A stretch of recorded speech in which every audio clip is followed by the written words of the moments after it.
And they are working as we speak to craft a recovery program that will save and create millions of new jobs and grow our struggling economy. But we know that in the long run, the path to jobs and growth begins right here in America's schools, in America's classrooms. So today, we're pleased to announce the leader of our education team whose work will be critical to these efforts, our nominee for Secretary of Education, and my friend Arne Duncan. In the next few years, the decisions we make about how to educate our children will shape our future for generations to come. They will determine not just whether our children have the chance to fulfill their God-given potential, or whether our workers have the chance to build a better life for their families, but whether we as a nation will remain in the 21st century the kind of global economic leader that we were in the 20th. Because at a time when companies can plant jobs wherever there's an internet connection, and 2/3 of all new jobs require a higher education or advanced training, if we want to outcompete the world tomorrow, then we're going to have to out-educate the world today.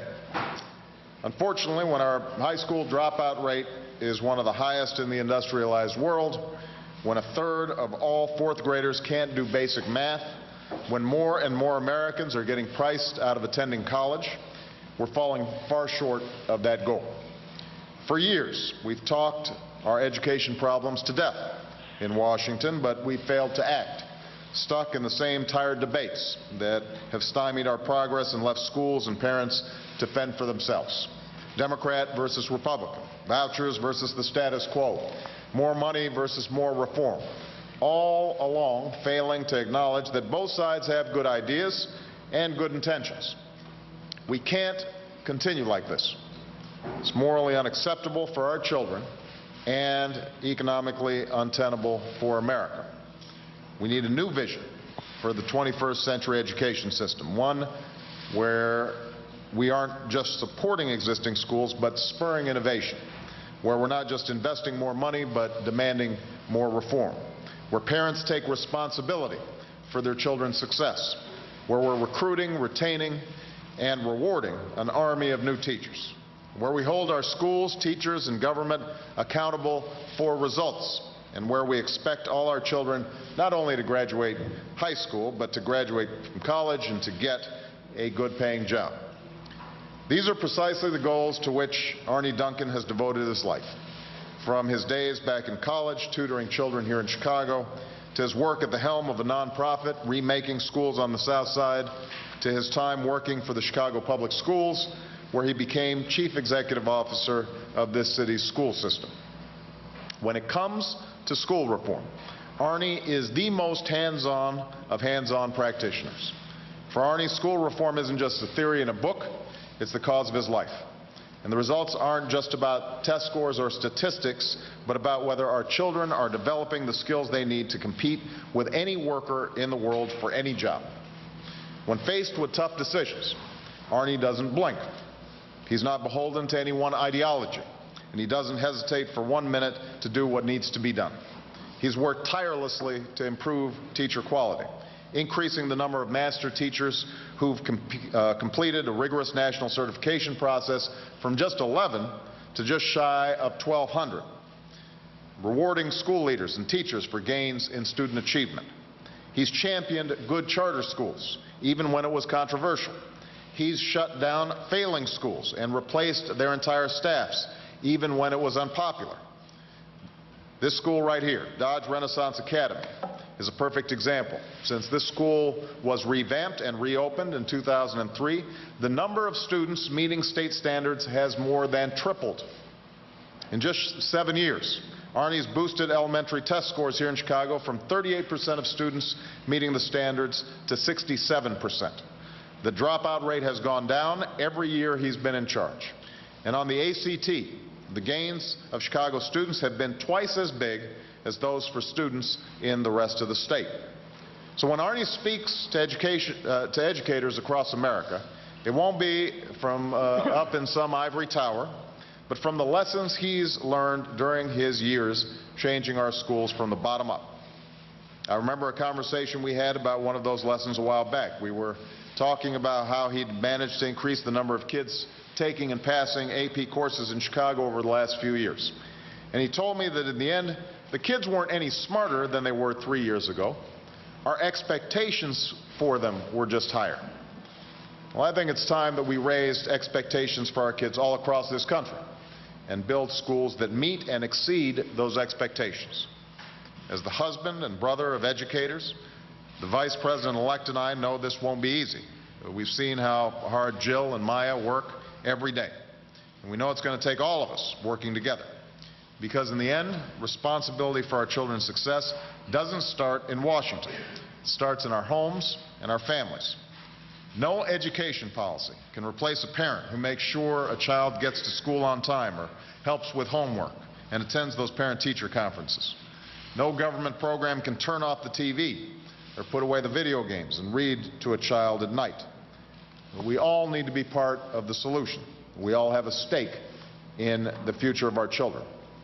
I'll never forget my first visit to this very school several years ago when one of the teachers here told me about what she called "these kids syndrome," our willingness to find a million excuses for why these kids can't learn, how these kids come from tough neighborhoods, or these kids have fallen too far behind.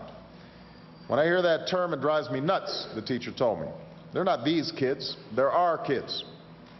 I can't think of a better way to sum up Arne's approach to education reform. With his leadership, I'm confident that together we will bring our education system and our economy into the 21st century and give all of our kids a chance to succeed. I'm going to ask Joe to say something briefly, and then we'll have Arne come up. Thank you, Mr. President-elect. Congratulations, Arne. My mom has an expression, you all are tired of hearing me say this all through the last couple of years, that children tend to become that which you expect of them. Children tend to become that which you expect of them. These kids, Mr. President, are the kite strings that lift our national ambitions aloft. These kids are, as you said, our kids. And Arne Duncan, as the Secretary of Education, is going to expect a great deal of our children, and I expect, Arne, maybe of our parents as well.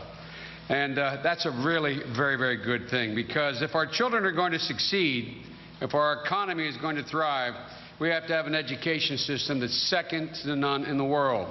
That's the only way our children and our nation are going to be able to compete in today's global economy.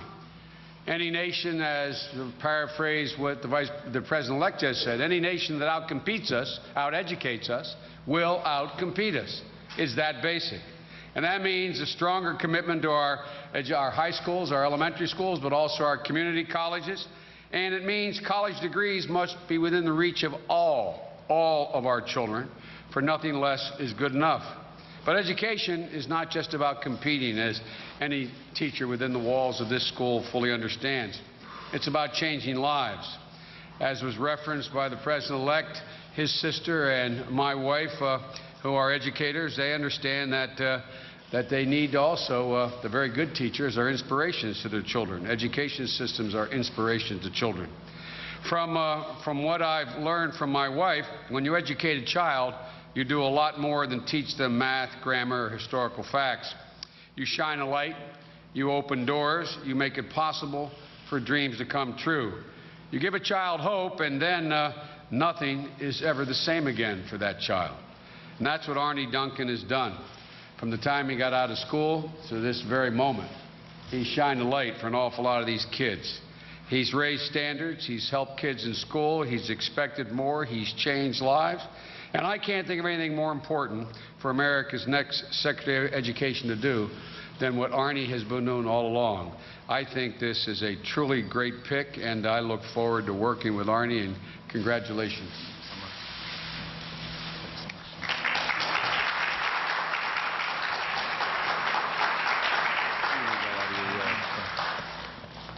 Thank you so much, Vice President-elect and President-elect Obama. I'm deeply, deeply honored to be asked to serve in your administration. Like so many Americans, I was inspired by your campaign.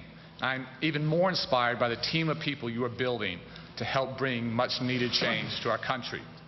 While many issues will demand your attention, I am convinced that no issue is more pressing than education.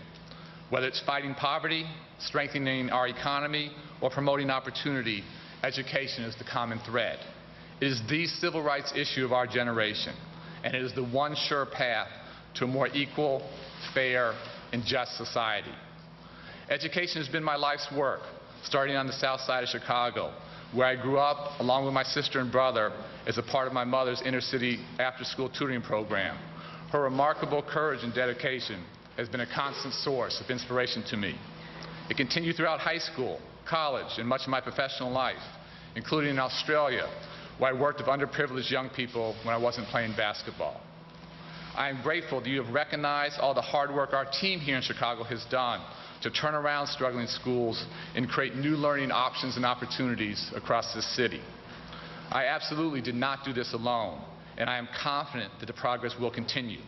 We are on a winning streak here and improving at twice the rate of the state on elementary test scores and at twice the rate of the state on the ACT test. Those trends must continue.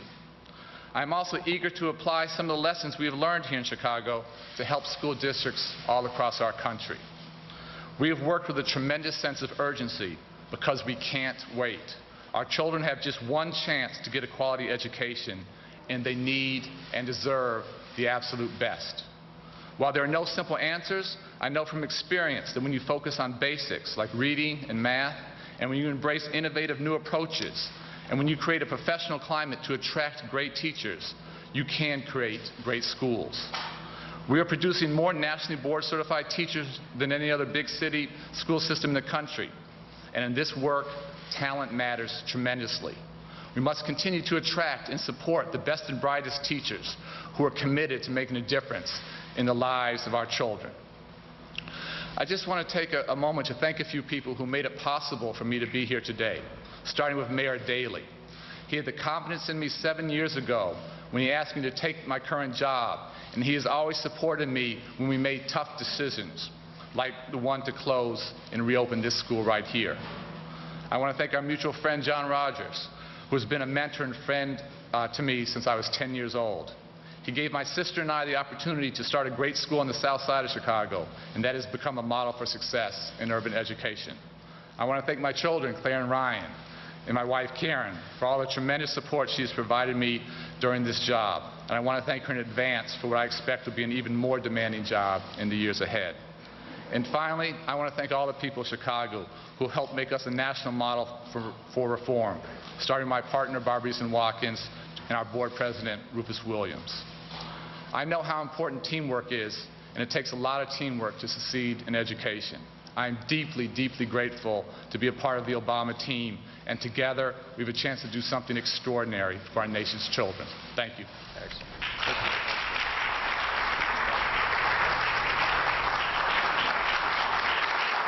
Okay.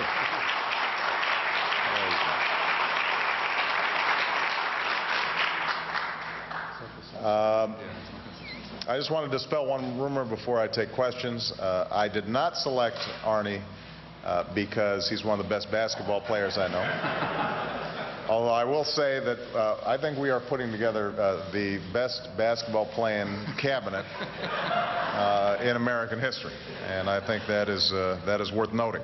I'm going to take a few questions. Let me start with Barbara Pinto at ABC. You had mentioned the ties between education and the economy, and that's where I'd like to take us.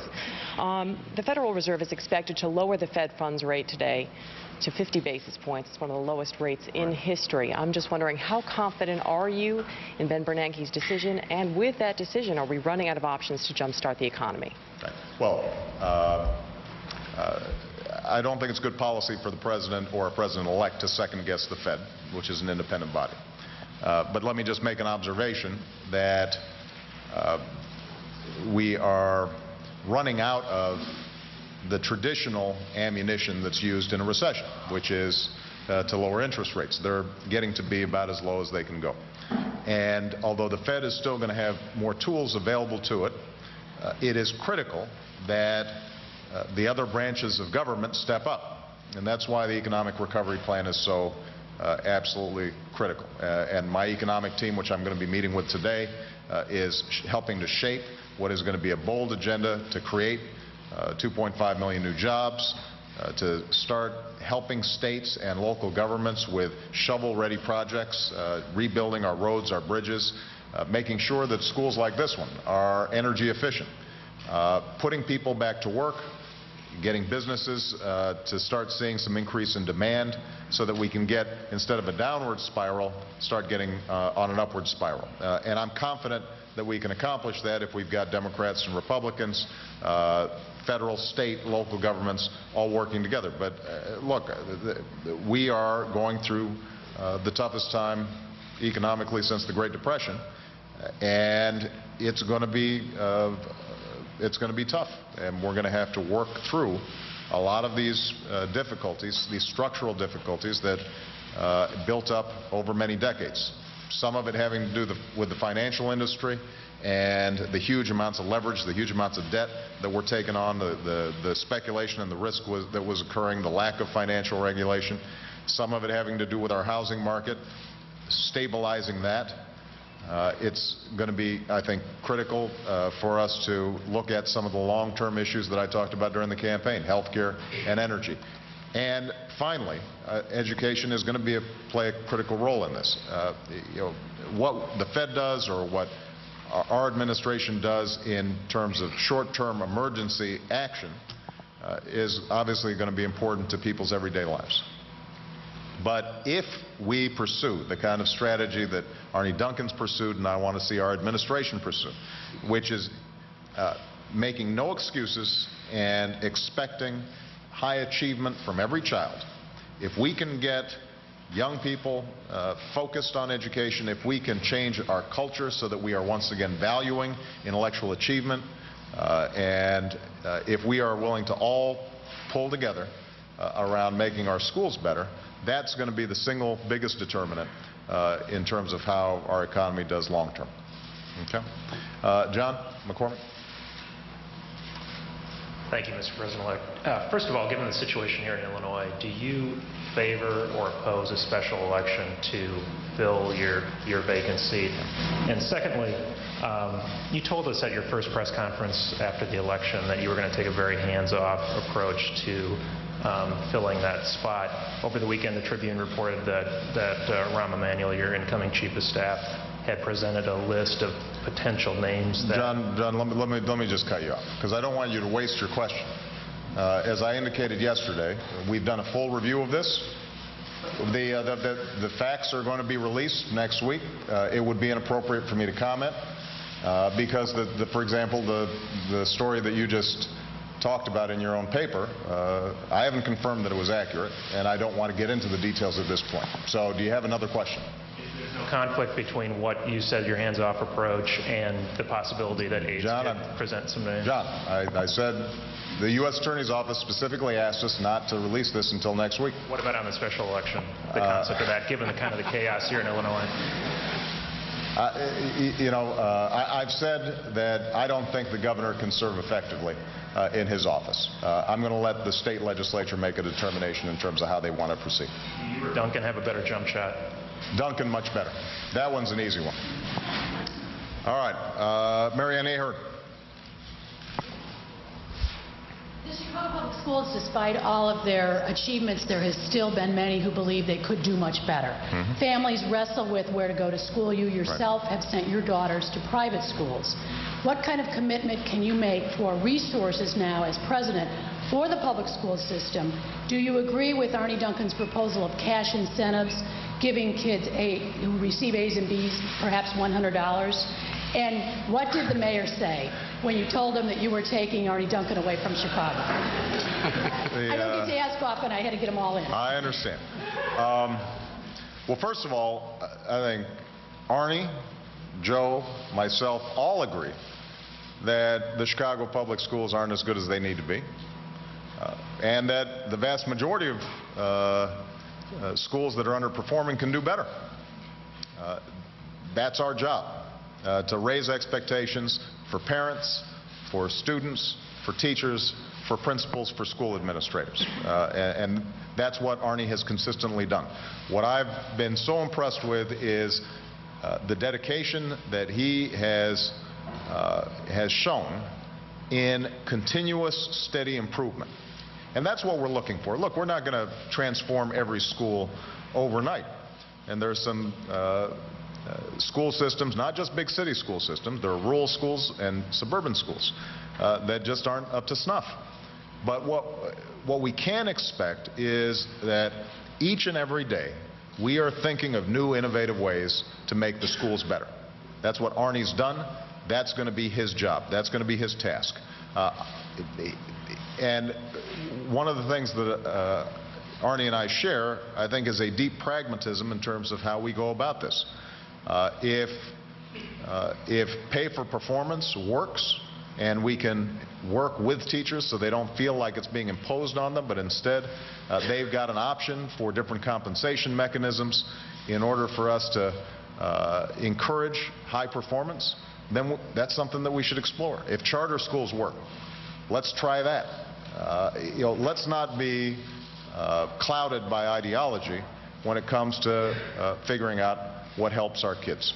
And I think Mayor Daley could not be prouder of Arne Duncan and the fact that the same dedication, hard work that he has shown here in Chicago, he's going to be able to show to the entire country. Last question. Okay. Carol Lee. Where's Carol? Carol from Political. There you are. Thank you, Mr. President-elect. You had said before that you were going to appoint a number of Republicans to your cabinet, and so far we haven't seen that many. What can we expect in that area? I'm not giving you a preview.